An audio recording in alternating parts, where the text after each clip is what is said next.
Now, Marcus Rashford has denied reports of a split within the Manchester United squad led by Cristiano Ronaldo. Reports in the German media claim English players such as Harry Maguire and Rashford have become irritated with Ronaldo's desire to lead the team, causing a split among the United players. But Rashford quickly denied these claims on Twitter. He said, "Are we just making it up as we go along now then? Please stop looking for divides."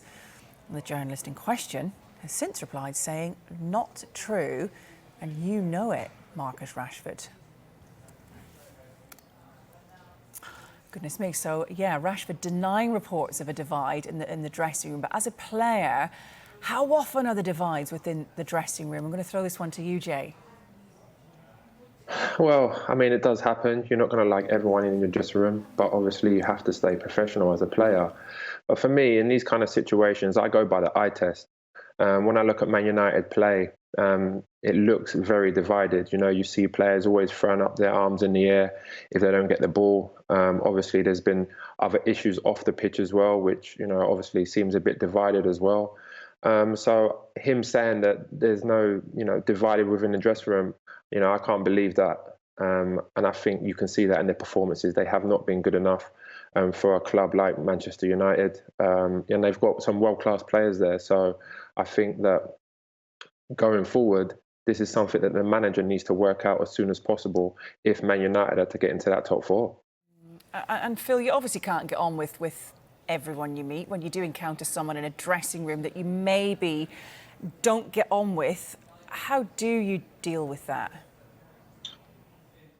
Well, in this particular case, and let's keep it on track here, we're talking about Cristiano Ronaldo in particular and his influence that he wants to sort of impose on that side. Look, one of the greatest players of all time. He's one of the best professionals in the modern era. You know, he's probably got a lot to say in that dressing room, and he's got very, very high and exacting standards. So, you know, what he's trying to say and how his delivery is probably what's irritating him. We've seen him, he can be quite,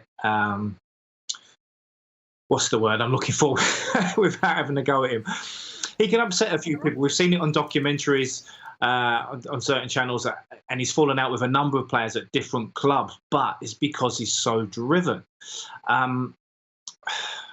Why wouldn't you want someone like him to lead your dressing room? Yes, we know Harry Maguire wears the skipper's armband, but if you look at his performances, particularly this season, has he been that leader that you want? So I can understand maybe there's some sort of mini revolt going on in that dressing room, but ultimately, when you cross the right line, you have to be a brotherhood. You've got to be a team. I think maybe, as Jay alluded to, we see certain players flapping their arms in despair and stuff like that. Maybe that's the system.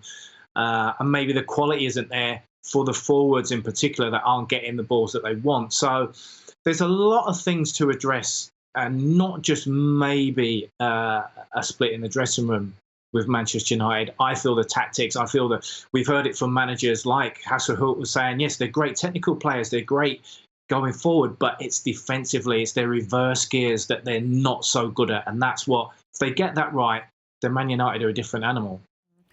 Is it not a case of... Sorry.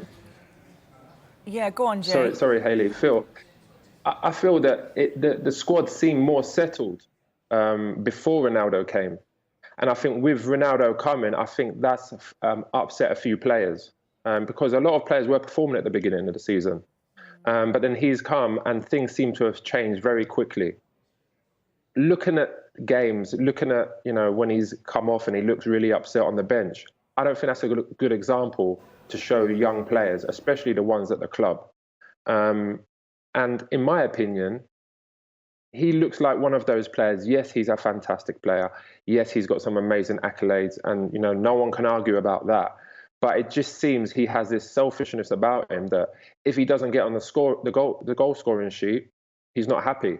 Whether, you know, you win the game or, you know, when you lose, he's definitely going to get very upset.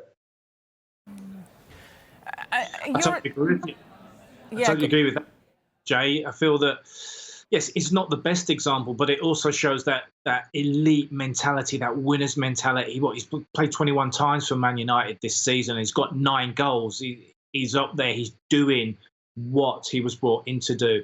And also, you got to think about why did they bring him back? £15 million to bring back an icon. It seems smart business, and you are getting a top draw player who is supposed to influence and is supposed to show the young players how much it means to win and lose. And that's what he's been at Manchester United as a serial winner in the past. He wants that back, and it's so you can see that frustration in every sort of minute he plays on the pitch. So yes, I understand there are visuals which may be upsetting or they don't fit the image of a modern day professional, but you cannot dispute his winning mentality.